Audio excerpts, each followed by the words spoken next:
Now, I got such a good laugh out of LeBron's bricks that I wanted to ask you guys, what's worse? I mean, airball is what we are accustomed to laughing at and booing the most, but I mean, when it hits off and to the side in a violent manner, the way that so many of LeBron's shots do this season, I wonder where that ranks. You know, is that as good as an airball? Is it better than an airball?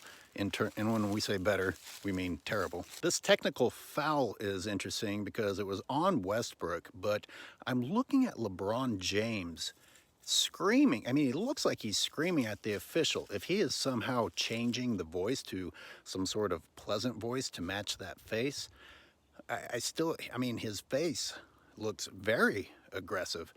How is he not getting a technical in that moment? Of course, we all know the answer to that. You're not allowed to call a technical on LeBron James unless something really, really crazy happens. And even then, not so much. Now, there's a troll on my channel who really embodies the LeBron fan in stupidity and inability to actually process information. As soon as you actually give them information, stats, data, then they want to talk about something else.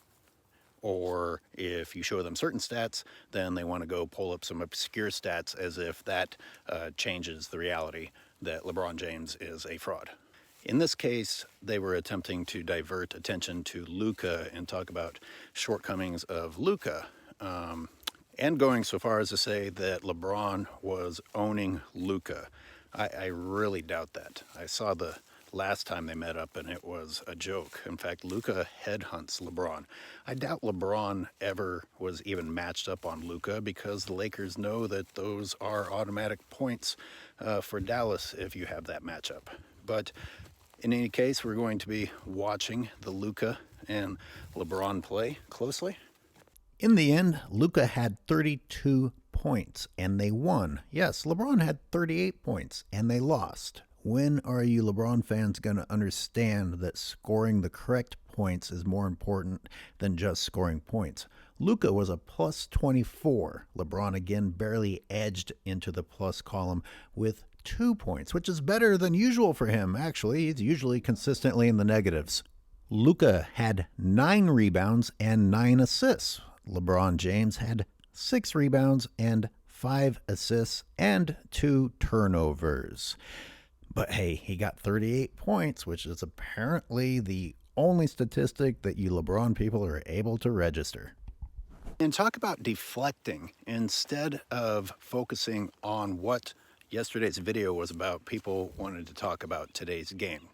Look, I can't post that quickly. But it drives home what I'm saying about these LeBron fans. They can't see information in front of them. Even as the video proves beyond a doubt that when LeBron scores big points, it hurts the Lakers. Statistically, that's undeniable. They're bragging that LeBron just scored 38 in yet another loss. Can you people process information? Can you process what's happening in front of you? And can you process that the only thing that your GOAT is doing to get points is make layups and shoot free throws? How about playing basketball? Yes, obviously layups and free throws are part of basketball, but let me ask you this.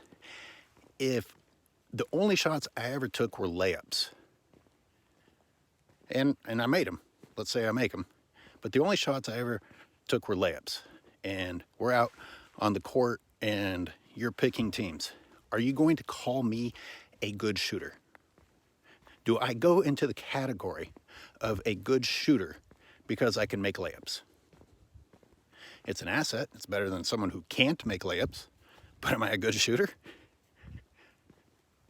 I'm just saying that when people reference a good shooter, they usually mean someone shooting from outside the key, at least a mid-range, if not beyond the arc.